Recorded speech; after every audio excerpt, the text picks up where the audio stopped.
안녕하십니까. 행복한 아침 이재용입니다. 안녕하세요. 장예인입니다. 네, 오늘은 새로운 한 주가 시작되는 월요일이고 11월의 마지막 날이고 이렇습니다.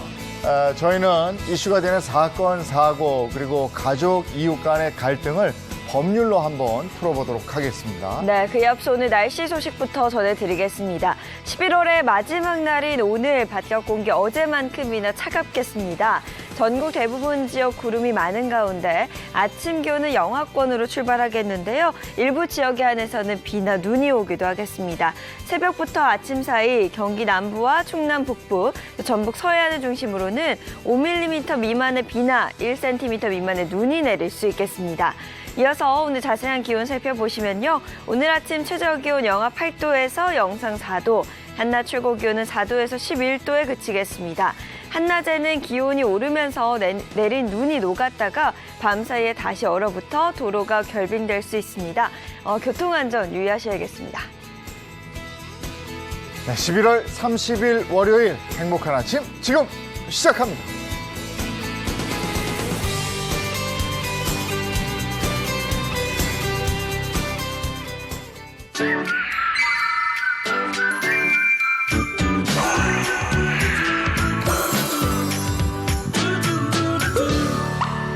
요즘 같은 때 제일 중요한 게 건강, 그중에서도 이제 면역력, 내 안의 면역력을 키우자 이런 얘기 많이 들어보셨을 거예요. 코로나19도 그렇고 날이 점점 추워져서 말이죠. 네, 그렇습니다. 그래서 어떻게 면역력을 높여야 되나 고민하고 계실 것 같은데요. 내 몸의 면역력을 높여주는 하얀 보약이 있다고 합니다. 어떤 보약인지 함께 보시죠. 떨어진 면역력을 높여줄 하얀 보약의 정체는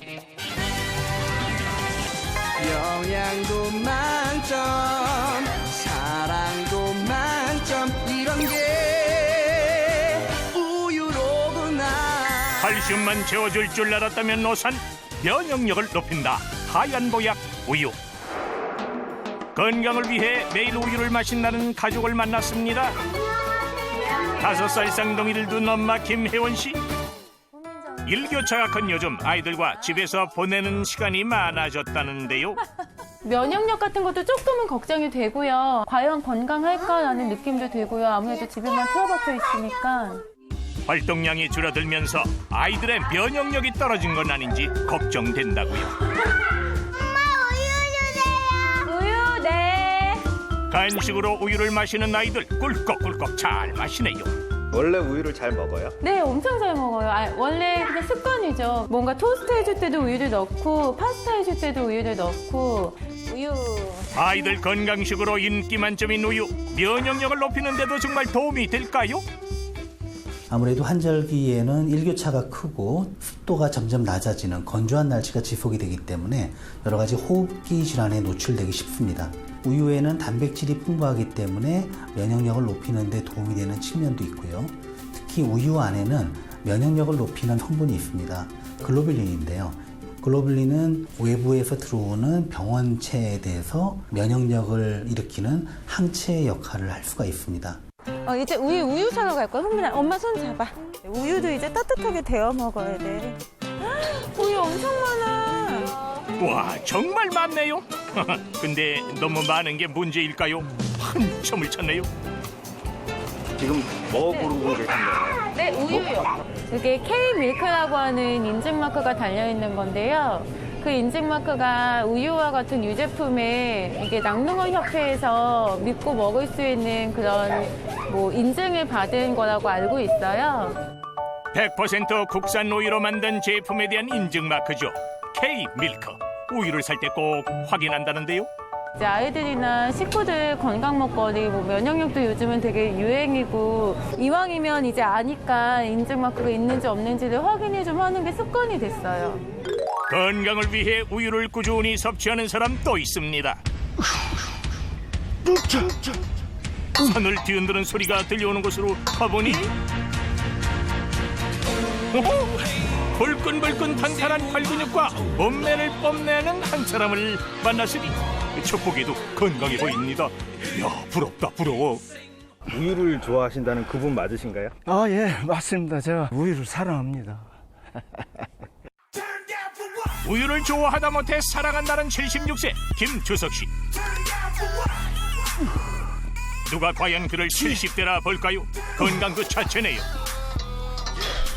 굉장히 건강하신 것 같아요. 아, 예. 아주 그냥 활기넘치게 건강합니다. 병원에 간 기억이 없습니다, 사실.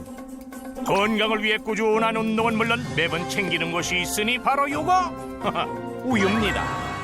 우유 싸가지고 다니세요? 아, 예, 그렇습니다. 뭐 산에 갈 때도 먹고 평상시에 제가 또 운동하러 다닐 때도 우유는 항시 저의 동반자입니다. 어디 갈 때면 제일 먼저 챙기는 게 우유라고 하는데요. 딱 벌컥벌컥 쉬지 않고 쭉 들이키시네. 되게 맛있어 하시는 것 같아요. 아, 네, 우유 맛있습니다. 이어서 꺼내든 것은 단백질 보충제와 들깨가루, 흑임자 가루, 참깨가루, 그리고 견과류. 운동할 때마다 우유와 함께 먹는다고요. 우유에 넣고 흔들어 잘 섞어준 뒤 꿀꺽! 이렇게 매일같이 우유를 마시는 그 이유가 뭡니까? 그 면역력이 아주 좋은 것 같아요, 우유가요. 그래서 지금까지 사실 감기 때문에 병원에 가봤다. 어떤 뭐 소화가 안 돼서 병원에 가봤다. 이런 기억이 없습니다.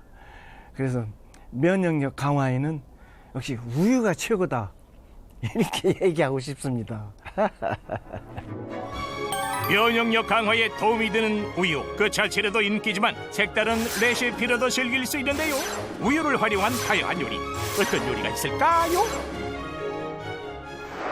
네, 안녕하세요. 오늘은 우유 요리를 할 건데요. 면역력 강화에도 좋고 영양면으로도 훌륭한 우유 레시피를 알려드릴게요. 첫 번째 요리는 어른 아이 누구나 좋아하는 밀크 카레입니다.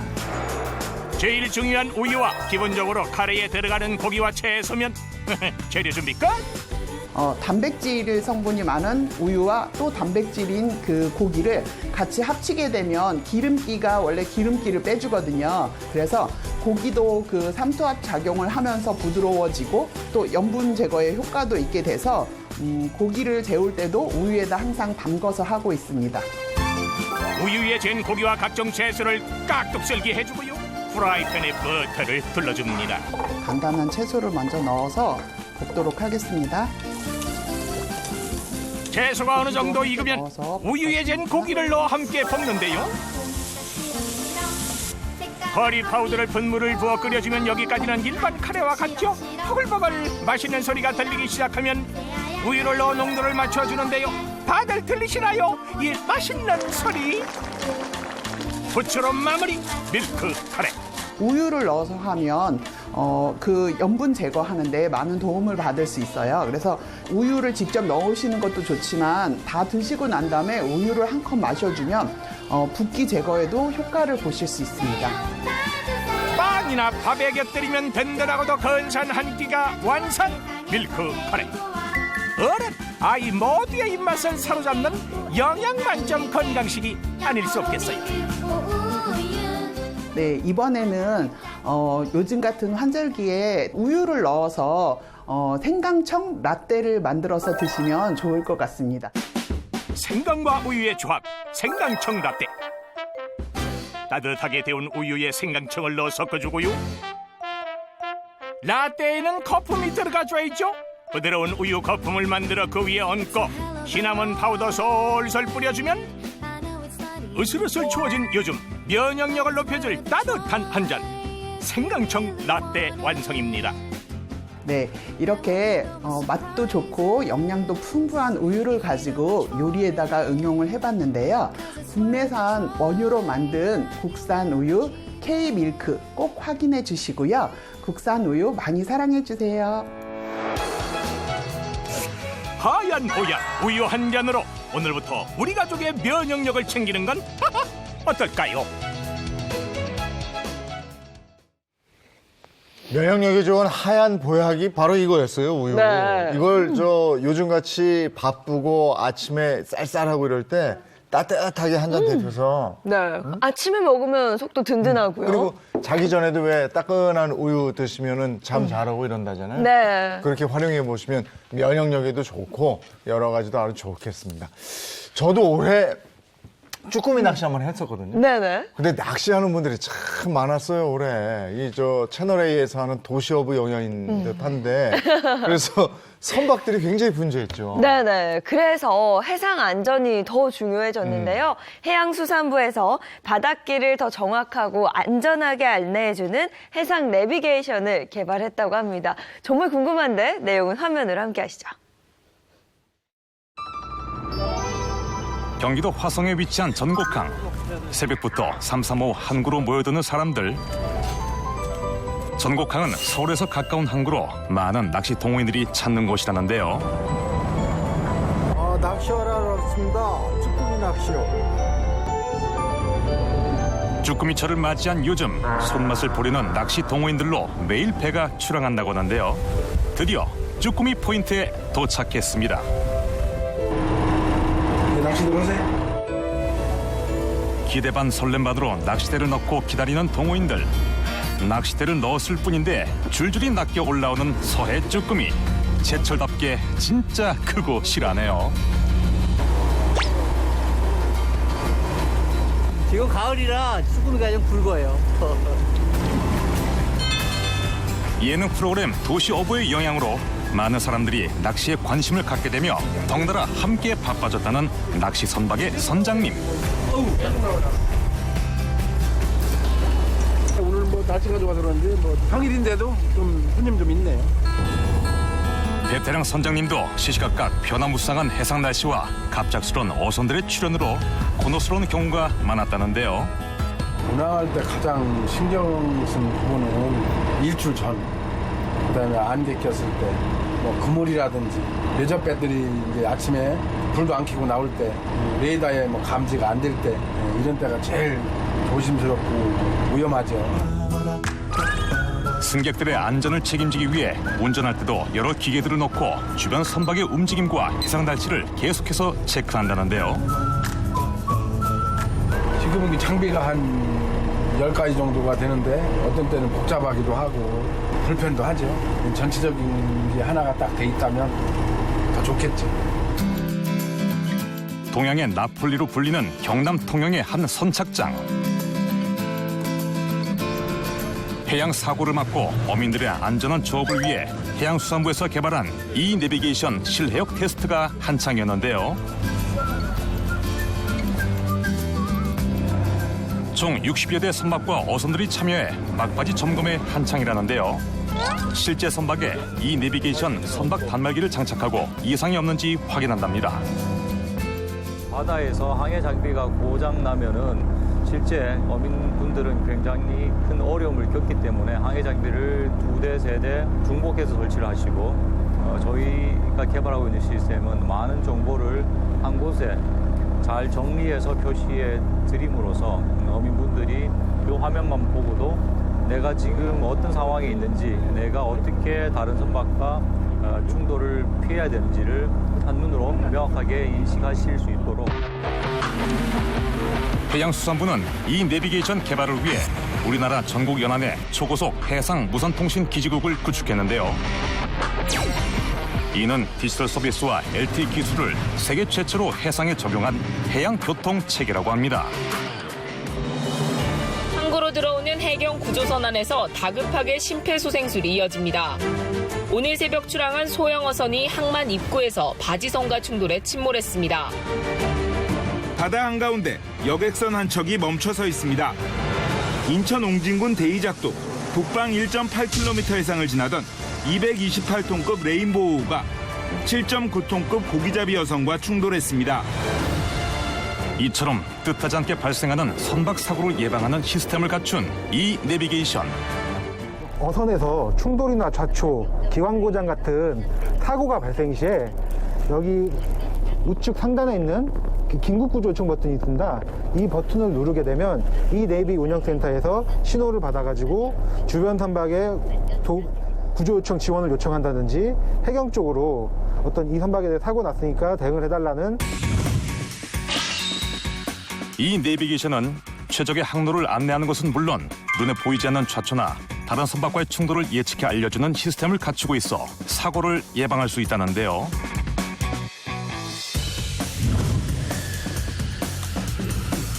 혹시 사고가 발생했을지라도 곧바로 이 내비게이션 운영센터와 연결하여 긴급 상황을 알려줄 수 있어 신속한 대처가 가능하다고 합니다. 이 내비게이션 도입으로 국민들께서 보다 편리하고 안전하게 바다를 이용하실 수 있게 된다는 점입니다.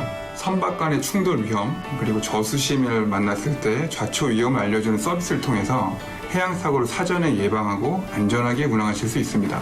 연안에서 해상 100km까지 통신이 가능한 초고속 해상 무선 통신망을 통해서 다양한 해양 디지털 서비스 그리고 관련 산업이 발전할 수 있을 것으로 기대하고 있습니다. 해양수산부에서는 이 내비게이션 시스템을 전 세계에서 활용이 가능하도록 국제표준 기반으로 설계했다고 합니다.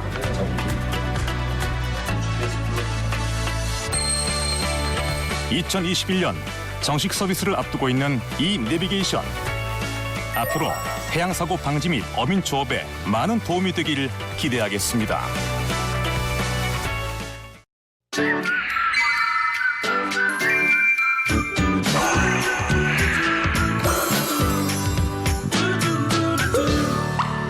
네, 행복한 아침 월요일 순서 함께하고 계십니다. 오늘 함께해 주실 분입니다. 박수림 씨, 황규락 기자 어서 오세요. 네, 어서 오세요. 아우 추워요. 어떻게 보내셨어요 주말에? 추워요.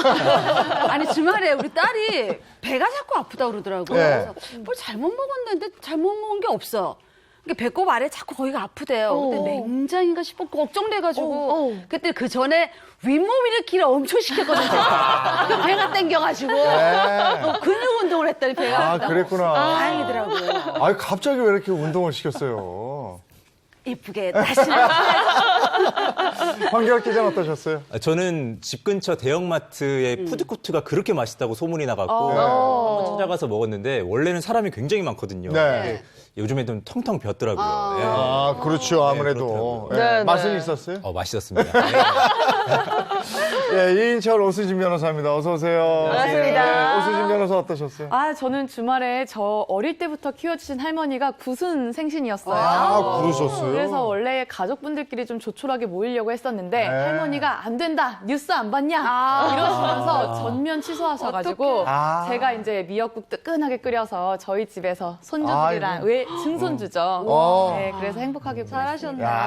얼마나 좋으셨을까요? 예. 이인철 변호사는 이제 동네 한 바퀴 산책을 했는데 어제 굉장히 추웠잖아요. 네네. 산책을 하다가 이제 몸을 좀 녹이려고 이 조그만 커피숍에 들어갔어요. 네. 차라도 마시려고 했는데 그냥 퇴짜 맞았습니다. 안 돼. 맞아요. 사람이 아무도 없거든요. 네. 근데도 정말로 본인도 팔고 싶은데 너무 좀 걱정이 된다. 네. 빨리 좀 안정이 됐으면 좋겠습니다. 그래요. 요즘에 정말 지나가다가 날 추워서 따끈하게 커피 한 잔 해야지 하고 들어가면 앉아 있을 수는 없어요. 맞아요. 들고 네. 나오셔야 된다고. 예, 그런 변화들은 아셔야 되니까요.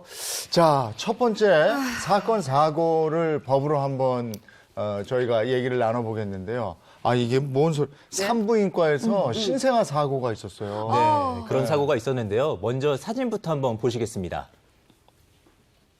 어머 어떡해. 네. 깨맨다 보다. 예. 사진 속 아기는요, 태어난 지 한 달도 안 된 신생아입니다. 이 아기는 얼굴과 귀 사이에요, 5cm가량의 상처를 입고 지금 꿰맨 상처를 보여드리는 겁니다. 태어난 지 한 달도 안 됐으면 그 사이에 어떤 일이 있었던 거예요? 이게요, 아기가 제왕절개 수술 중에 메스의 상처를 입게 된 거예요. 그런데 문제는 사고 사실을 출산한 다음 날 오후가 돼서야 부모에게 알렸다는 겁니다. 아니 아기 낳고 나면 바로 가족들한테 보여주게 돼 있거든요. 네. 맞아요. 몰랐대요 가족들은? 이 병원 측에서요, 아기의 이 체온 유지를 이유로 아기 머리에 모자를 씌웠던 거예요. 그러다 보니까는 이 상처에 대해서는 전혀 몰랐다고 하고요. 네. 심지어 사고 사실을 전한 뒤에 이 부모들이 상처를 보여줘라 이렇게 요구를 했지만은 괜찮다라고만 할 뿐 이 상처를 보여주지 않았었다고 합니다. 누가 봐도 좀 괜찮은 게 아닌데 괜찮다고 하면 어느 부부가 안심을 하겠습니까? 맞아요. 네, 몇 차례 고성이 오간 뒤에야 이 아기의 상처를 확인할 수가 있었는데요. 메스의 배인 수준이다라고 설명했던 병원 측 설명과는 좀 다르게 듬성 꿰맨 것을 확인할 수가 있었다고 합니다. 아니 이거 의료진의 대응에 문제가 있어 보이는데요. 네, 아이의 부모가 병원 측으로부터 받은 수술 기록지에는 이런 상처, 치료 기록 전혀 없었고요. 간호 기록지에만 간단하게 적혀 있었다고 합니다. 게다가 소견서를 요청하는 부모에게 주치의가 지금 충격을 받았다 이러면서 발급해주지 않았고요. 다음 날에는 또 주치의가 휴진을 해서 아기가 어떤 상황인지 무슨 치료를 받아야 되는지 전혀 설명을 못 들었다고 합니다. 아니 이거 사고 경위도 경위지만 이거 앞으로 이 치료를 어떻게 해야 될지에 대해서 확실하게 판단을 하고 조치를 해야 될 텐데. 네, 대책을 세워야 하는 병원에서 정말 대처를 못해서 논란을 키우고 있었는데요. 아기 상처에 대한 정확한 설명을 듣지 못해서 답답한 부모는 지인을 통해서 이 아는 신경외과 전문의에게 아기의 이 상처 부위 사진을 보여줬다고 합니다. 그런데 이 부분이요, 이 감각신경과 운동신경이 지나가는 부위라서 이 검사가 필요할 수 있다 이런 말을 또 들었다고 합니다. 하루라도 빨리 검사해야 될 것 같아요. 감각신경, 운동신경은 좀 중요한 부위 아니겠습니까? 맞습니다. 그래서 아이의 부모는요, 타 병원과의 협진을 통해서 좀 아이 상처의 깊이 그리고 상태를 좀 알아보고자 MRI 촬영 등 정밀 검사를 좀 요구를 했습니다. 그런데 이 아기가 너무 어리다는 이유를 대면서 병원 측은요, 3주나 4주 후에 검사를 해주겠다며 검사를 미뤘습니다. 병원 측 이러면 안 되죠. 그래요. 얘기를 듣는 내내 제가 더 답답한데 아이가 어리다고 미룰 게 아니라 더 자세히 빨리 해야 되는 거 아니에요? 정말 답답하잖아요. 그러니까 부모님은 대학병원으로 옮겨서 좀 정밀 검사를 받게 하려는데 이것도 정말 쉽지가 않았다고 합니다. 아니 왜 쉽지가 않아요? 빨리 옮겨가지고 적절한 조치를 받아야죠. 네, 그래야 되는데 이 병원 측에서는요,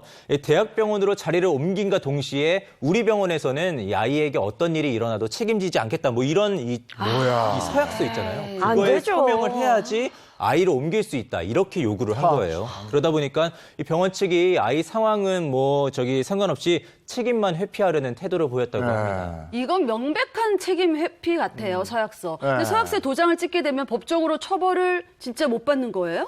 일반적인 사건에서는 사인을 하는 순간 그대로 효력이 발생하는 겁니다. 그래서 추후에 책임을 묻기가 어려운데, 근데 이번 사건 같은 경우에는 이게 궁박한 상황이잖아요. 환자의 이런 궁박한 상황을 이용한 경우에는 강박이라든지 아니면 전문 지식이 없는 환자가 사인한 경우에는 그 부분은 효력이 없을 수도 있습니다. 그리고 앞서 사진 보면 아이가 명백히 꿰맨 자국이 있는데 수술 기록에는 아기가 사고를 당한 기록이 없다고 돼 있었잖아요. 이거는 처벌 물을 수 있는 거 아니에요? 예, 맞습니다. 의료법에 따르면요, 그 진로 기록표를 거짓으로 작성하거나 고의로 수정하거나 할 경우에는 3년 이하의 징역 또는 3천만 원 이하의 벌금형으로 처벌될 수 있습니다.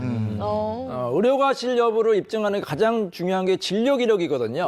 진료 기록뿐만 아니라 간호 기록, 외래 기록, 응급 기록 등을 빨리 해야 돼요. 혹시 나중에 또 내용이 변경될 수 있으니까 환자는 법에 따라서 요구할 수가 있습니다. 병원 측에 빨리 요구해서 연락 복사 받으시기 바랍니다. 근데 이런 사고가 잊을만 하면 또 일어나고 이러는데 이런 의료 사고 때는 어떤 처벌을 받습니까? 네, 형법에서는 업무상 과실치상죄를 적용할 수가 있는데요. 5년 이하의 금고 또는 2천만 원 이하의 벌금형으로 처벌이 됩니다. 그런데 이와 같이 분만 중에 제왕절개 수술을 하다가 신생아 얼굴에 또 이렇게 메스가 지나가면서 상처가 나는 사고가 예전에도 있었는데요. 2014년도에 있었던 이 사건 때에도 경찰이 일단 고소를 했어요. 그런데 결과는 경찰에서 무혐의로 결론을 지었습니다.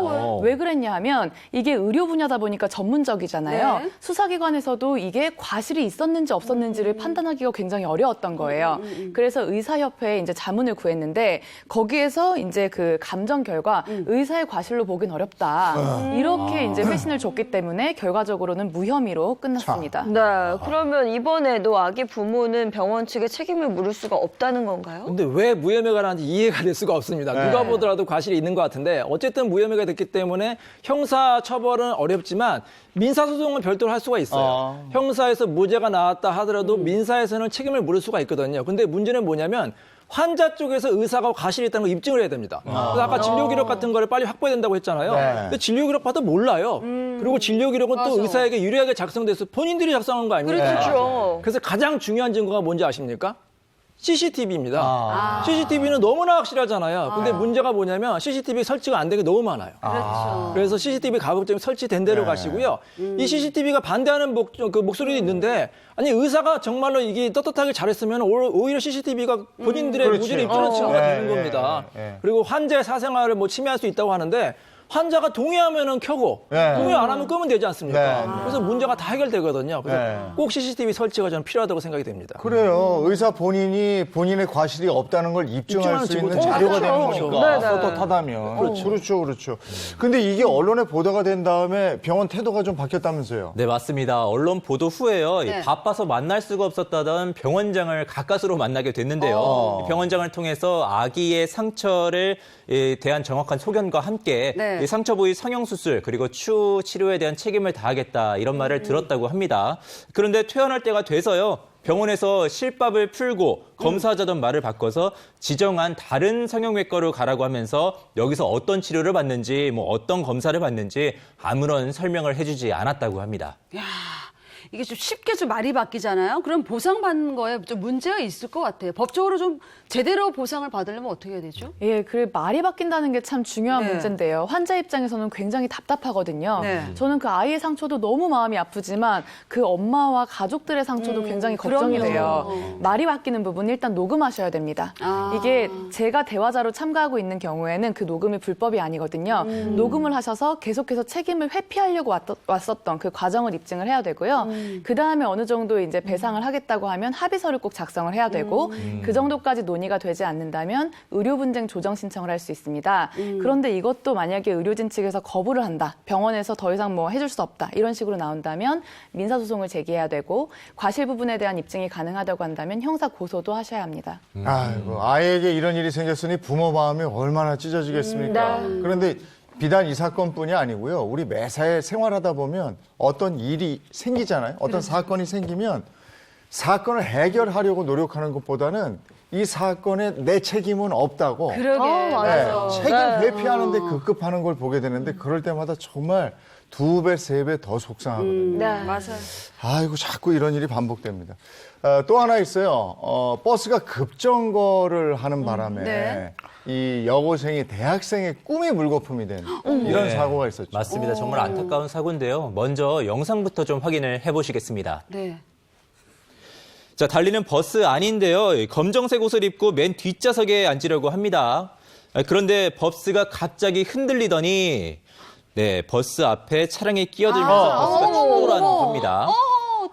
그러자 맨 뒤에 앉으려던 저와 여학생이요. 앞까지 굴러서 정말 심하게 다쳤습니다. 앉기도 전에. 맨 뒷좌석부터 앞좌석까지 어떻게 보면 껴져서 나왔다는 건데. 아니, 차가 급하게 끼어드니까 이제 출발 이제 하기도 전 이제 출발하는 거네요. 브레이크를 밟은 거고. 맞아요. 아이고야. 버스 급정거가 정말 위험해요. 사실 제 지인 같은 경우도 버스 뒷좌석에서 안전바 있잖아요. 거기 기대에 있다가 급정거하는 바람에 한번 다친 적이 있었거든요. 제 아는 어르신도 버스 하차하려다가 거기 출입문 기둥에 손잡고 계시다가 갑자기 급정거하는 바람에 팔이 골절됐어요. 어르신도 골절되면 되게 뼈가 붓기가 오래 걸리잖아요. 맞아요. 되게 고생 많이 하셨어요. 이 사고는요, 지난해 12월 경남 진주시 도로에서 발생한 건데요. 이 시내버스가 승객을 태우고 출발하려다가 아까 보셨듯이 앞에 승용차가 끼어들면서 급정거를 하게 되잖아요. 그때 이제 이 급정거를 하면서 뒷자리에 앉으려던 여학생이 앞까지 불러서 이 여학생이 요금통에 부딪혀서 목뼈가 부러졌습니다. 그래서 전신 마비가 됐고요. 보호자 없이는 정말 물 한 모금도 마실 수 없는 상황이 됐다고 합니다. 야, 이건 정말 한 청춘의 인생이 망가진 사고 아닙니까? 그런데 아까 보셨죠? 갑자기 급하게 끼어든 가해 차량. 이 태도가 또 문제가 됐다면서요. 그러니까 가해 차량 운전자는 나는 과실이 없다. 왜냐하면 뒷차가 부딪혔기 때문에 나는 전혀 과실이 없다고 주장했는데 그렇지 않습니다. 자, 끼어들기 할 때는 무리하게 끼어들면 안 되는 겁니다. 뒷차의 정상적인 통행을 방해할 경우에는 앞차, 무리하게 끼어든 차량이 과실이 있는 거거든요. 그러니까 이 사건 같은 경우도 앞차, 무리하게 끼어든 차량과 과실이 있는 거죠. 그러니까 네 잘못이 내 잘못 그런 거 따지고 있어. 사과부터 먼저 해야죠. 이 여학생 어떻게 됐어요? 지금 어떤 상황이에요? 여학생은요, 전신마비가 된 채 평생 온몸이 마비된 채 살아갈까 봐 지금 걱정을 하고 있고요. 한편으로는 이 부모가 자신을 떠날까가 굉장히 매일 우울해하고 있다고 합니다. 결국 우울증이 심해져서요. 지금은 신경정신과 약을 복용을 하고 있고요. 또 긴 병원 생활에 지쳐서 이 재활의 의지도 상당히 꺾인 상태라고 합니다. 정말 이런 얘기 들으면 막 화가 나요. 근데 굉장히 제가 화가 나는 부분이 피해자 가족에게 이 가해 운전자가 여전히 뻔뻔한 사과 안 태도를 하고? 보이고 있다고 하죠. 예, 지금 나오는 내용만 보더라도 반성이 있어 보이지 않죠. 근데 이 가해 운전자는 공판 내내에도 이제 반성 없는 태도를 보이고 웬일이야. 그리고 가족분들한테 연락을 하긴 했는데 네. 괜찮은지 사죄를 한다든지 이런 게 아니고 형량을 낮추기 위해서 합의를 하려는 데만 급급하는 모습을 보여 공분을 샀습니다. 얼마 전에 이 사건 1심 판결이 났다면서요? 네, 맞습니다. 최근 1심에서 금고 1년형이 선고가 됐는데요. 네. 또 이것에 대해서 이틀 만에 가해 운전자가 너무 형량이 무겁다 이러면서 항소장을 제출했고요. 검사 측에서도 마찬가지로 너무 형량이 가볍다라는 이유로 항소를 한 상태입니다. 그럼 2심에서는 처벌 내용이 바뀔까요? 어떻게 보세요? 보통 항소심은 1심 그대로 가는 경우가 대부분인데 굉장히 피고인의 그 태도가 좋지 않거나 아니면 이제 합의가 되지 않는 경우 오히려 형량이 늘어날 수가 있거든요. 그러니까 이 사건도 우리가 좀 지켜봐야 될 것으로 보입니다. 맞습니다. 형량이 늘어날 가능성이 있다고 저도 보는데요. 1심에서 검찰은 4년형을 구형을 했습니다. 네. 그런데 지금처럼 이제 가해 운전자가 계속해서 반성 없는 태도를 일관한다면 2심에서도 조금 더 형량이 늘어날 가능성도 있지 않을까 생각합니다. 야, 버스 급정거 사고는 정말 문제가 있는데 네. 이제 승객이 안에 있는 승객이 문제인 경우도 있다면서요? 그런 네. 사고도 있었다면서요? 네, 뭐 그런 사고도 있었습니다. 그래서 관련 영상을 준비를 했었는데요. 네, 영상부터 보시겠습니다, 일단. 자, 한 남성이 버스를 타자마자 넘어집니다. 네, 정말 많이 다친 것 같죠? 근데 주위 사람들의 부축에 다리를 절면서 자리에 앉게 됩니다. 타자마자 넘어지셨거든요. 네, 맞습니다. 좀 어설픈 것 같은데 또 차가 약간. 많이 흔들린 것 같지 아니, 않은데? 약간 어설픈 것 같은데 네. 저건 뭐죠? 이 영상 속의 남성은요, 25년 경력의 전직 버스 기사였는데요. 네. 이 버스에서 고의로 넘어진 다음에 치료비 명목으로 금품을 요구했다고 합니다. 이거 뭔가 헐리우드 액션이 있었던 거예요. 네. 맞습니다. 이게 이 사람이 거의 연기를 한 거나 마찬가지인데 사실 그럼에도 불구하고 버스 기사가 네. 이 치료를 배상해줬다고 해요. 본인의 사비로. 왜냐하면 이게 문제가 발생하면은 징계를 받을 수가 있고요. 그래가지고 본인이 이제 개인 돈으로 이제 해결을 했다고 하는데 이 사람이 이 사정을 잘 아는 이 사람의 직업이 뭐냐면 전직 버스 기사였습니다. 너무나 이 사정을 잘 알았기 때문에 무려 2년 동안 11차례에 걸쳐서 230여만 원을 받아갔다고 합니다. 이런 게 참 답답한 거예요. 이런 상황에서도 헐리우드 액션을 하고 그와 반대로 또 여학생은 급정거로 인해서 사고를 당하기도 하고 참 이런 일이 더는 없어야 될 것 같습니다. 그렇습니다. 야, 이건 누가 봐도 뻔한데 왜 그런 짓을 그러지 하는 맙시다. 거지? 어설퍼요, 어설퍼. 자, 사건 사고로 한번 알아봤고요. 네. 이번에 이제 가족 간에 일어나는 것에 대한 얘기를 할 텐데 코로나19 때문에 가족들이 같이 있는 시간이 길어졌잖아요. 맞아요. 근데 그러면 사이가 더 돈독해져야 될 텐데 물론 그런 집도 있겠지만 사이가 안 좋아지는 집들도 있다고 그래요. 자, 오늘 가족 간에 어떤 일들이 일어났는지 그거 한번 알아보도록 하겠습니다. 어떤 사연이 있습니까? 오늘은 가정 안에 피해자도 있고 가해자도 있습니다. 네. 자, 가정 이웃 간 분쟁 잘 사는 법. 첫 번째, 땡땡 가해자 절반은 가족입니다. 요거 가해자 절반이 가족입니다. 그러네요. 가족 안에 있다는 거는 알 것 같은데. 그렇죠. 무슨 가해자일까요? 바로 그분은 보겠습니다. 피해자입니다. 노인학대 가해자. 그래요. 자, 사연소로 들어가기 전에 노모 역할은 제가 하고 의사 역할은 이재용 님이 하시고 아들 역할은 황 기자님이 해주시면 되겠습니다. 이 사연은 실제 사건을 바탕으로 재구성한 것이니까 참고하시고요. 사연소로 갑니다. 병원에 온 지 어느덧 한 달째. 오늘도 우리 아들은 저를 보러 왔습니다. 사람들은 그런 우리 아들에게 손가락질을 하지만요. 저는 우리 아들에게 늘 미안한 마음뿐입니다. 아이고, 취한다, 취해. 아이고, 엄마. 오늘 누가 주고간 거 없어? 아이고, 하다못해 음료수라도 없어? 나 진짜 목말라, 나. 우리 아들 목마르구나. 음료는 없는데 술도 없다. 이제 술 먹고 왔네. 술 땡기겠지만 술도 없다. 물 마실래? 아, 나 참 노인네 답답하네 진짜. 아이고. 아니 병원에서 맨날 신섬노름하면서 그것도 하나 못 챙겼어? 아니 내가 밖에서 진짜 얼마나 힘들게 일하는 줄 몰라? 어? 왜 그래? 미안하다. 다음에 이 애미가 꼭 챙길게. 우리 아들은 사는 것도 팍팍한데 저도 아프니까 속상해서 가끔 화풀이하는 것뿐이에요. 절대 나쁜 아이 아닙니다. 저 박수림 환자분 아드님이시죠? 아, 예, 왜요? 아니 대체 언제까지 환자분을 응급실에 방치할 겁니까? 웬일이야? 아니 그러게 내가 그 입원시켜달라고 했잖아요. 치료가 끝났는데 무슨 입원을 합니까? 그리고 밀린 진료비하고 약값하고 이거 어떻게 하실 거예요? 돈? 야, 난 돈 없어. 난 배째 그냥. 난 할 만큼 했어. 아니 그러면 어떡해. 퇴원을 시키든가요. 지금 그러니까 환자를 내쫓겠다는 거예요? 아니 노인네 길거리에서 아사하면 책임질 거예요? 아니면 또 퇴원하면은 당신네들이 모실 거야? 아, 이것도 저것도 아닌데 뭐 이런 병원이 다 있어. 아유, 내가 빨리 죽어야지. 차라리 하루라도 빨리 눈을 감으면 이런 민폐는 안 끼칠 텐데 하루하루 사는 게 참 가시방석 위에 앉아 있는 것 같습니다. 너무 나빴네. 우리 아들 아니 맞아요? 이거 아들이 아니네요, 어떤 완전. 사연이에요? 지금 병원에 입원 저 응급실에 있는 거죠? 네. 근데 그러니까. 치료가 끝났으니까 퇴원하라는 건데 입원 시켜달라고 그러고? 그죠? 뭐예요, 네. 도대체? 어머니 퇴원은 안 시키고 어떻게 된 거예요? 이게요, 이 사건은 지난 6월에 있었던 사건입니다. 이 거동이 불편한 80대 노모를요, 병원 응급실에 방치하고 있는 50대 남성의 사건인데요. 아들은 이 퇴원을 권유하는 의료진의 말을 무시하고요, 이 수시로 병원에 찾아와서 이 어머니에게 차마 입에 담지 못할 폭언을 퍼붓고 이를 말리는 의료진에게 행패를 부렸다고 합니다. 사연을 꽁트로 만들 때 저희가 좀 재밌게 과장을 하거든요. 오늘 굉장히 순화시킨 거였어요. 실제 아들이 병원 찾아와서 노모가 누워있는 침대 막 발길질하고 폭언하고 그것도 경찰 앞에서 그랬대요. 예, 연행에 가려고 그러면 뭐더 과격하게 난동 피우고 에이, 이거 아들도 아니고 사람도 아니죠. 참 말로 표현할 수 없는 그런 폭언을 했다고 합니다. 어머니 심정이 어떠셨을까요? 어머니 지금 괜찮으시대요? 어떠세요? 사실 어머니가 요양원에 계셨다가 이제 호흡곤란으로 이제 병원에 응급실에 이제 가시게 됐는데 치료가 다 끝났음에도 불구하고 아들이 계속해서 이제 그 퇴원을 거부하는 겁니다. 근데 문제는 뭐냐면 이 응급실에 계속 계시면 거기서 식사가 제공이 안 된다는 거예요. 네. 식사비도 아들이 안 주고. 근데 의료진이 마음이 따뜻했던 것 같아요. 본인들의 사비로 이 어머니에게 식사를 제공하고 있다.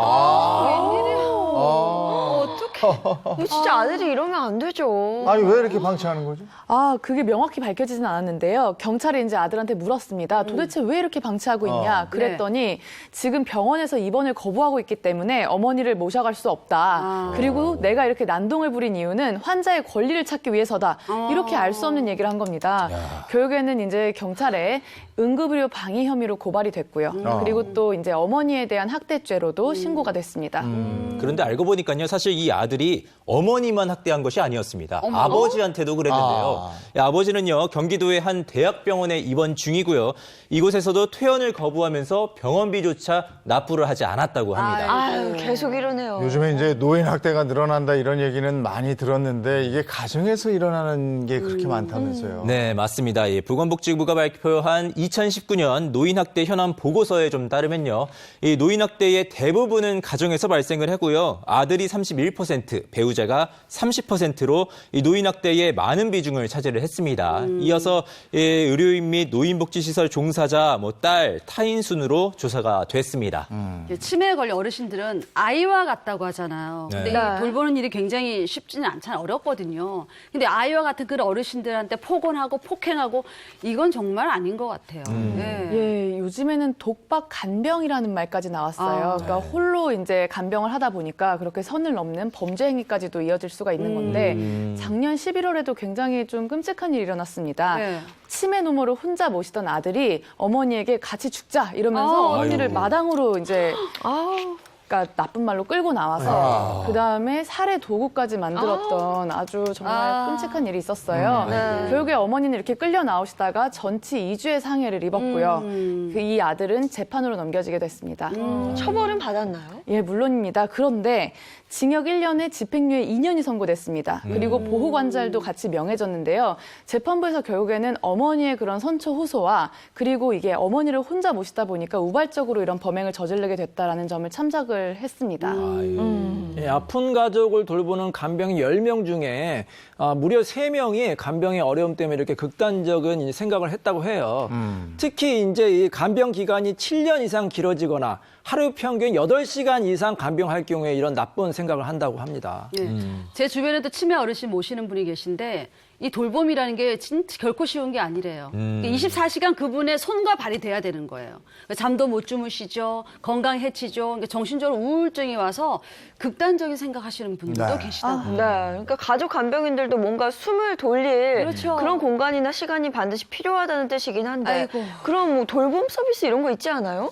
이 노인 돌봄 업체는 대부분 민간에서 지원을 합니다. 네. 이 치매같이 돌봄이 좀 어려운 환자는 사실 꺼리고 있다고 하는데요. 네. 이 겨우 돌봄을 해주는 센터를 만난다고 해도요. 이 사실 이 공적 돌봄 시간이 3시간입니다. 근데 이 3시간을 넘기게 되면 추가 비용을 내야 돼요. 그러니까 이 추가 비용을 낼 돈이 없으신 분들은 이걸 하지 못하시고 있는 실정입니다. 꼼짝 못하는 어르신들 그 간병 맡기면요. 네. 그게 한 달에 비용이 맞아. 어지간한 직장인들 감당이 안 될 정도입니다. 지금 네. 현실이 좀 그래요. 근데 그럼에도 불구하고 내가 간병할 시간도 없고 잘 못하겠으니까 전문 간병인이나 아니면 요양하는 기관에 맡기거든요. 맞아요. 그리고 이제 돈을 벌어서 그 돈을 대는 건데 이건 안전하겠죠. 예, 그래야 하는데 그렇지 못한 사례도 있습니다. 간병인이라서 믿고 맡겼는데 이제 그 치매 할머니가 네. 이 간병인에게 5천만 원을 빼앗겼다가 이 사실조차도 가족들이 몰랐던 사례가 있었습니다. 5천만 원. 이 할머니는 간병인이 자기 딸을 대신해서 이렇게 돌봐주니까 너무 고마워서 장 볼 때라도 쓰라 이러면서 통장하고 인감 도장을 맡겼어요. 어떡해. 근데 이제 간병인이 조금 더 할머니가 기력이 쇠약해지니까 이제 통장에서 50만 원, 100만 원 이렇게 수차례 뽑았던 겁니다. 결국에 나중에야 딸이 이걸 알게 됐는데 은행까지 가서 따졌어요. 네. 왜 이 예금주의 허락도 받지 않고 그렇죠. 이렇게 돈을 인출했냐라고 했는데 은행에서는 아무 이상이 없다고 했고 간병인은 어머니의 그 허락을 받고 쓴 거다. 이렇게 얘기를 해서 굉장히 난처한 상황이 생겼습니다.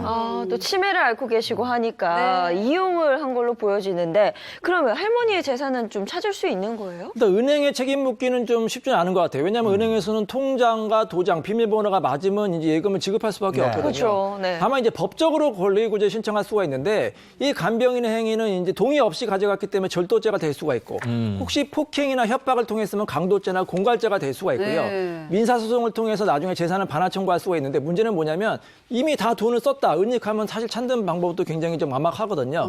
그래서 제가 사건 사고를 예방할 수 있는 좋은 제도를 알려드릴 텐데 그게 뭐냐면 바로 성년 후견인 제도입니다. 이게 얼마 전에 생긴 제도인데 이런 치매 어르신이라든지 이런 분들을 위해서 법원에서 재산을 안전하게 맡길 수 있는 대리인, 성년 후견인을 선정해줘요. 그럼 성년 후견인이 이 재산도 관리하고 또 신상도 보호하니까 믿을 만한 제도니까 꼭 참고하시기 바랍니다. 네, 이 전문기관은 좀 나을까 싶지만은 사실 상황은 전혀 그렇지 않은 실정이라고 합니다.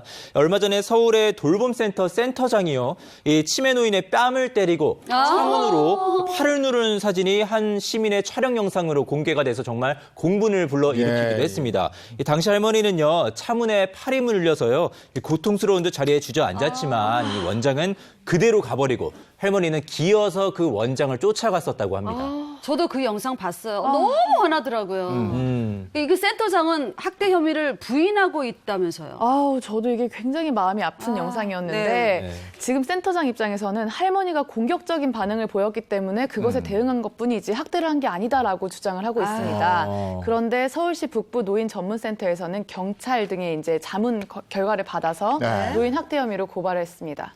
아니 근데 내가 부모님을 모시지 못해서 저렇게 요양기관에 믿고 맡겼는데 저런 일이 벌어지면 얼마나 자식된 도리로 속이 아프겠습니까? 이런 처벌은 어떻게 돼요? 이런 경우에? 근데 이 사건 같은 경우에는 그 할머니, 남편이, 할아버지가 처벌을 원하지 않는다고 해요.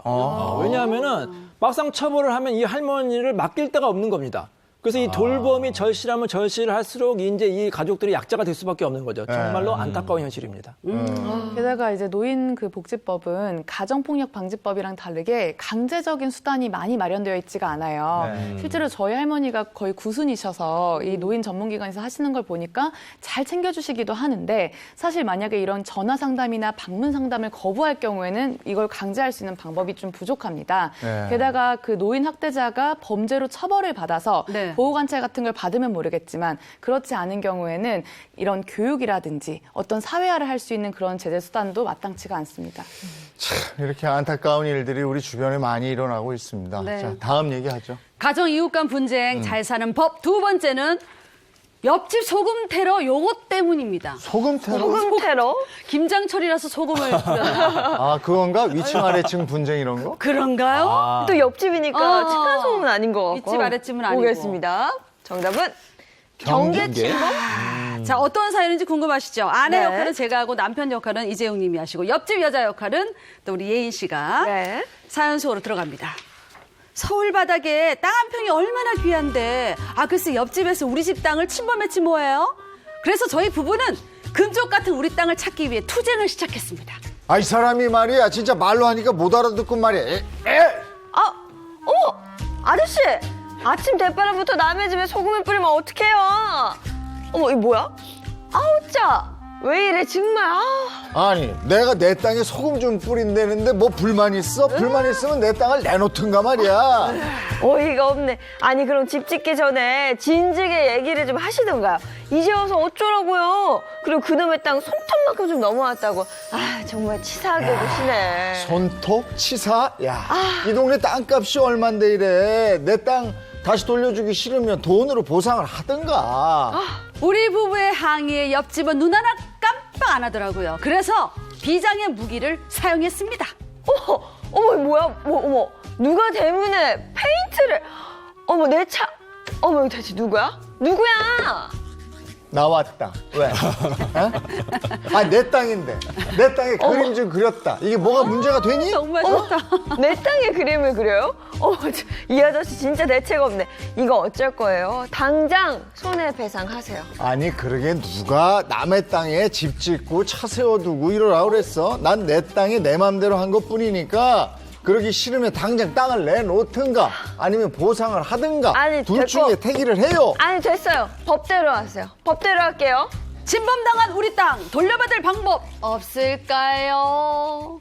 아니, 페인트칠을 해놨어요. 이게 근데 남의 땅에 집을 졌다. 남의 땅에 어떻게 집을 줘요? 그러게요. 네, 이게 어떻게 된 거예요? 이거는요, 주택경계 침범 문제로 인해서 벌어진 사건인데요. 이 B 씨의 집 일부가 A 씨 땅을 침범하면서 문제가 시작이 됐습니다. A 씨는요, 침범된 자신의 땅을 돌려놔라라고 했고요. B 씨는 이미 집을 지었는데 이걸 허물 수는 없다라고 반대를 하면서 이 갈등이 점점 깊어진 거였습니다. 이게 뭐 쉽게 금방 해결된 문제는 아닌 것 같거든요. 이 문제가 계속 있었던 거잖아요. 네, 그렇습니다. A 씨는요, 이 수차례나 분쟁을 일으켜서 형사처벌을 받게 됐는데요. 사건 당일에는요, 자신의 집 옥상에서 옆집을 향해 손을 뻗어서 소금을 뿌렸고요. 이 사흘 뒤에는 이웃집 대문 지붕과 차에다가 이 적색 스프레이 페인트 있잖아요. 이거를 뿌렸다고 합니다. 스프레이는 왜 뿌린 거래요? 이게요, 대문 담장 경계가 이게 자신의 땅이다 이러기 때문에 자신의 땅을 표시하기 위해서 이 스프레이를 뿌렸었다고 합니다. 남의 집 대문에다가 네 땅 내 땅 금 그어서 이렇게 표시하는 거 진짜. 너무 유치한 것 같기도 하고. 근데 이미 지어진 집을 부술 수는 없는 상황이잖아. 이런 일이 좀 흔히 있어요? 생각보다는 굉장히 많은 편입니다. 이 경계 침범 문제는 굉장히 심각한 이웃 갈등으로 번지는데요. 대전에서는 이런 일도 있었어요. 이런 경계 침범으로 계속해서 갈등을 빚고 있던 70대 A 씨가 하루는 그 옆집으로 가서 옆집에서 키우는 송아지에게 돌을 던지고 쇠파이프로 강아지를 때려서 징역형을 선고받은 일이 있었습니다. 근데 심지어는 이 남성은요, 이런 일을 벌이기 3일 전에는 쇠로 된 갈퀴를 가져가서 그걸로 막 협박을 하면서 멱살까지 잡고 건물을 다 철거해라 막 이렇게 요구를 하고 했다가 결국에는 이제 법정에서 징역 1년에 집행유예 2년을 선고받게 됐습니다. 충남의 한 마을에는 이런 일이 있었어요. 이제 이 세 가구가 이제 이 어떤 길을 이제 지나고 있는데 네. 어느 날 보니까 이 길에 경계가 돼 있고 쇠말뚝이 딱 쳐져 있는 거예요. 어머. 네. 더 이상 통행을 금지한다. 왜냐하면 땅 주인이 측정해 보니까 이 길이 자신의 땅이었던 거예요. 그래서 이제 길을 막는 경우가 있는데 사실 이 사람들이 통행하는 길을 막는 것 자체가 형사적으로 통행 방해죄가 될 수가 있거든요. 이런 행위는 절대로 해서는 안 되겠습니다. 그럼 늘 다니던 길이 갑자기 하루아침 없어졌는데 그럼 그 사람들은 어디로 가야 돼요, 그럼? 일단 뭐 다른 길로 돌아갈 수 있으면 돌아가면 되는데 만약에 다른 길이 없으면 법원에 이제 이 길을 사용할 수 있게 해달라는 민사소송을 제기할 수가 있어요. 아유. 다만 문제가 뭐냐면 그 길이 다른 사람의 사유지라면 이 통행료, 돈은 지불하고 통행을 하셔야 됩니다. 하지만 이런 경우가 있는데 서울의 한 마을에서는요. 네. 어떤 집주인이 이제 어느 날 딱 현관문으로 나오려고 하는데 네. 못 나온 거예요. 왜요? 왜냐하면은 문 앞에 담벼락이 딱 쳐져 있을 겁니다. 웬일이야. 땅 주인이 알고 보니까 이 땅이 내 땅이라고 해서 이 바로 문 앞에다가 담벼락을 친 거예요. 웬일이야. 이런 황당한 경우도 있습니다. 아니 그러면 황당한 경우가 참 많은데 네. 이거 한번 OX판 한번 들어봐 주세요. 네. 아까 그 얘기 네. 경계를 침범했다면 이 땅을 돌려줘야 된다.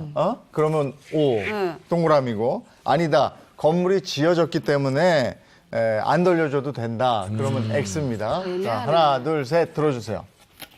돌려줘야죠. 돌려줘야죠. 돌려줘야 된다. 아니, 근데 이미 지워져서. 땅을 돌려주지 못한다면 보상을 해주든지. 그렇지, 보상을 해주는 그렇지, 방법. 남의 땅을 건드렸으니까 그건 어쩔 수 없는 거예요. 그래서 저희 다 O. 네. 오죠. 자, 어떻습니까? 하나, 둘, 셋 들어주세요. 왔다 갔다. 왔다 갔다 해요? 왔다 갔다 해요? 내 땅인데? 왜냐하면은 이게 굉장히 땅 문제는 복잡할 수가 있어요. 네. 그래서 반환을 받는 경우도 있고 또 반환을 받지 못하는 경우가 있고요. 또 소송을 하게 되면 굉장히 시간도 오래 걸리고 비용도 많이 걸리거든요. 네. 그래서 이제 가장 좋은 것은 이제 미리 합의를 하거나 소송 중간에 조정으로 합의하는 게 가장 좋은 방법입니다. 오수진 변호사 얘기도 네. 좀 들어보죠. 이게 법적으로는요. 원래는 원칙은 그래요. 경계를 침범한 사람이 네. 그 손해배상도 해줘야 되고 철거하라면 철거도 해야 되고 그리고 또 앞으로도 그런 침해행위를 하지 말아야 되는 게 원칙입니다. 근데 하지만 법에는 또 예외라는 게 있죠. 이때 예외는 어떤 경우냐면요. 소유자가 자기한테는 그다지 이득이 되지 않아요. 근데 자기한테 이익이 없으면서 상대방한테는 오로지 이제 이걸 고통을 줄 목적으로 여기 내 땅이니까 절대 넘지 마 이러면서 원래부터 잘 쓰고 있던 건물을 막 철거하라고 하고 이런 경우에는 문제가 될 수가 있어요. 그래서 이런 원칙과 예외를 잘 이해를 하셔야 되는데 방금 전에 이 변호사님 말씀하신 것처럼 사실 조정이나 원만한 합의를 해결하는 것이 가장 좋은 방법이고 그렇지 않으면 최소한 1년부터 시작합니다. 소송으로 가게 되면요. 가정 이웃 간의 분쟁 여기까지 알아보겠습니다. 네. 오늘 함께해 주신 오수진 절 변호사 고맙습니다. 고맙습니다. 네.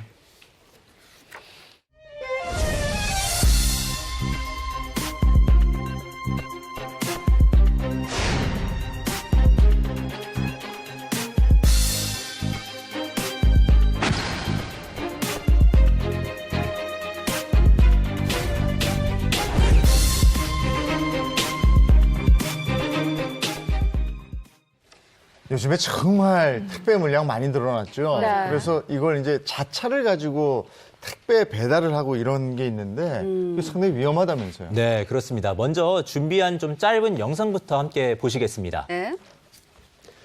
자, 앞에 멈춘 차를 발견하지 못하고 그대로 쾅 들이받습니다. 앞차를 그대로 들이받는 영상을 보신 겁니다. 그러니까 앞서도 요즘에 뭐 택배를 자차로 운전하는 경우가 있다라고 했는데 뭐 비슷한 얘기인가 봐요. 네, 자차 택배 기사 수가 지금 약 10만 명 정도를 넘었어요. 네. 굉장히 많으신데 문제는 최근 급증하는 이 자가용 택배 교통사고입니다. 자차 택배를 하다가 사고가 나면은 사실 제대로 보상받기가 쉽지 않습니다. 왜요? 대부분 자동차 보험에 다 가입돼 있잖아요. 보상이 왜 어려워요? 이런 일이 있었는데요. 이 자차 택배를 하다가 사고를 낸 운전자가 총 피해액이 9,400만 원이 나왔어요. 그런데 책임보험에 해당하는 인적 피해 보상을 빼고 자기 차 그리고 상대차 수리비 700만 원은 고스란히 이 자차 택배를 하던 운전자에게 부담이 되는 일이 있었습니다. 와, 내 차 상대차 수리비는 당연히 보험 보장 아닙니까? 이게요, 자동차 보험 약관상 영리를 목적으로 요금이나 대가를 받고 자동차를 운전하다가 사고가 나면요, 네. 대물 보상을 받을 길이 없기 때문입니다. 영리 목적으로 차를 몰다가 사고가 나면 보상을 못 받는다 이 얘기고 자차 택배 10만 시대래요. 이거 반드시 알아야 될 사항인 것 같아요. 보상 받으려면 어떻게 해야 돼요? 제대로 된 보상을 받으려면 받으시려면요. 유상운송 위험담보 특약 여기에 가입을 하셔야 되는데요.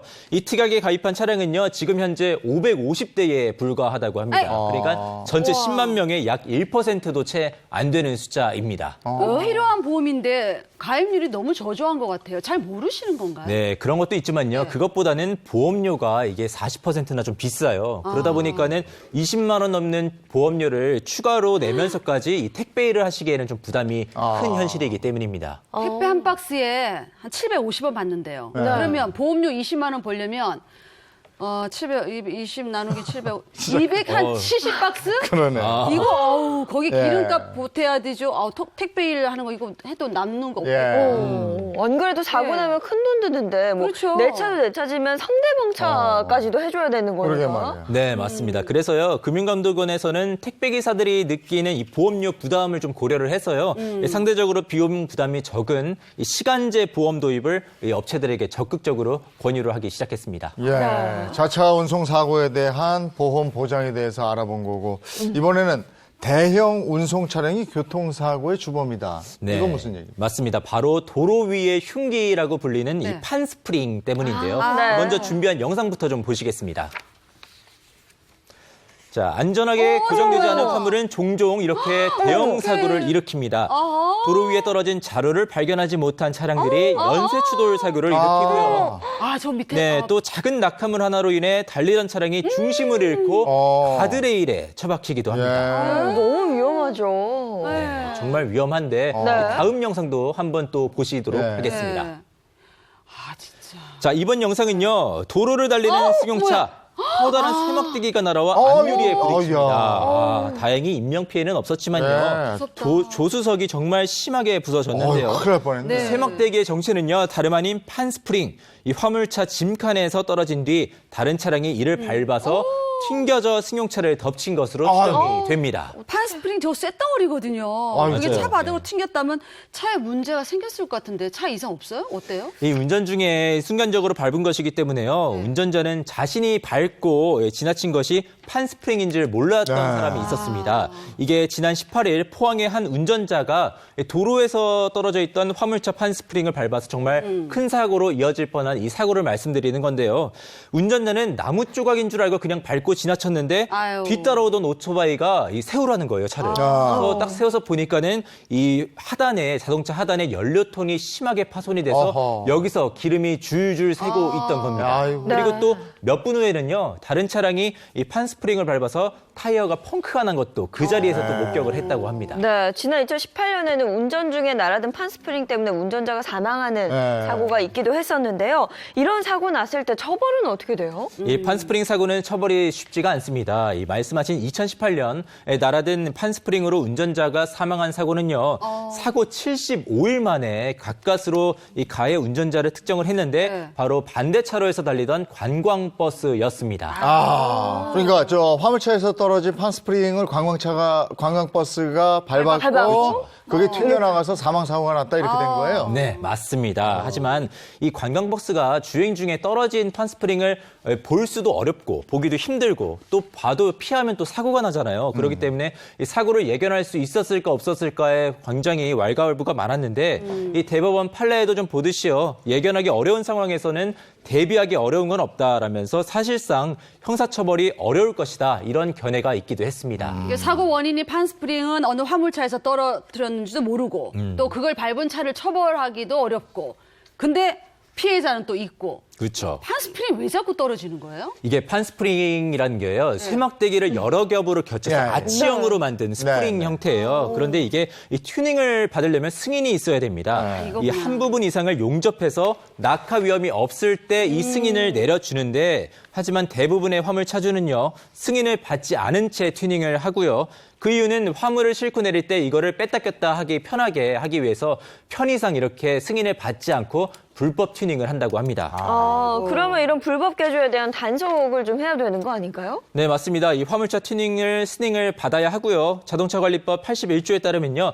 튜닝 승인을 받지 않은 차량은요. 1년 이하의 징역, 또 300만 원 이하의 벌금형에 처해질 수 있고 원상 복구 명령 명령도 내려집니다. 그러나 이 많은 대부분의 화물 차주는요, 이 불법 개조를 해서 여전히 운영하고 있고요. 이것이 지금처럼 계속 관례처럼 행해지고 있는 실정입니다. 판스프링 이용하면 편하게 좀 많은 화물을 실을 수 있잖아요. 그래서 불법 개조를 많이 하시는 것 같아요. 맞습니다. 이제 판스프링을 끼우고 뒷문을 개방해서 적자면은 좀 많은 짐을 실을 수 있기 때문에 몇만 원이라도 더 버시잖아요. 그렇기 때문에 이 화물 기사분들 입장에서는 이 달콤한 유혹을 뿌리치기가 힘들다고 하고 또 남들도 계속 그렇게 하니까 관행처럼 하니까 계속 이 불법 개조에 대한 부담감이 적어지고 있는 실정입니다. 근데 이렇게 위험한데 이게 단속이 유예됐다면서요? 네, 그렇습니다. 정부가 지난달 집중 단속을 예고했지만 화물 기사분들의 반발로 인해서 결국에 판스프링을 잘 묶고 다니는 조건으로 내년 1월까지 단속이 유예가 됐습니다. 현재는 국토부가요, 한국교통안전공단과 함께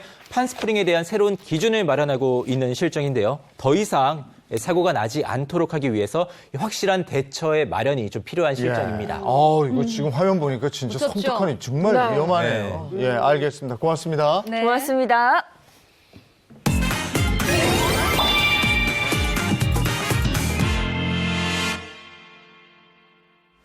지난 27일 산업통상자원부와 한국가스안전공사가 제27회 대한민국 가스안전 대상을 열어 가스안전관리에 기여한 유공자 등 38명에게 포상했습니다.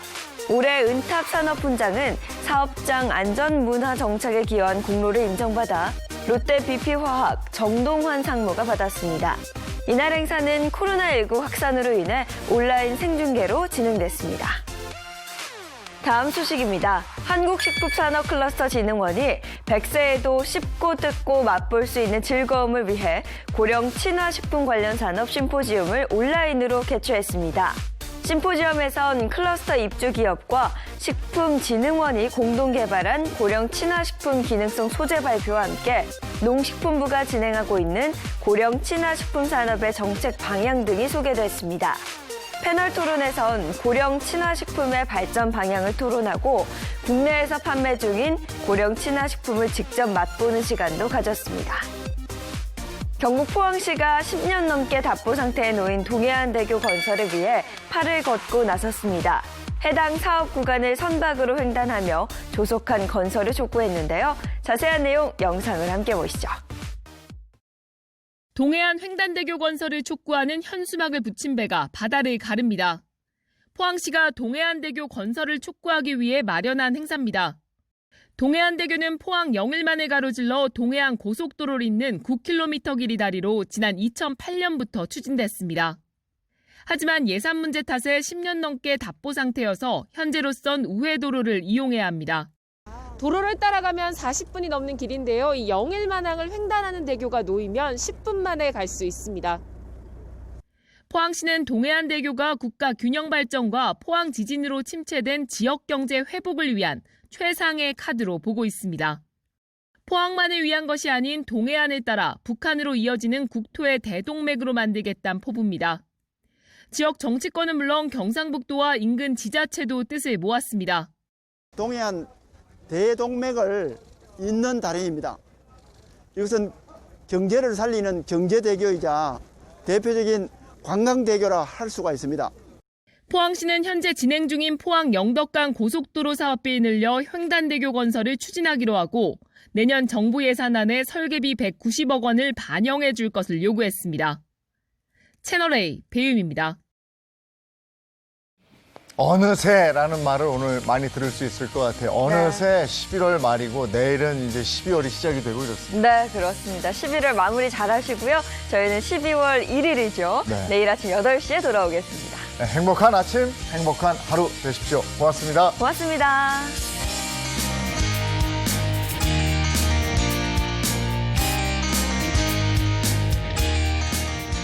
채널A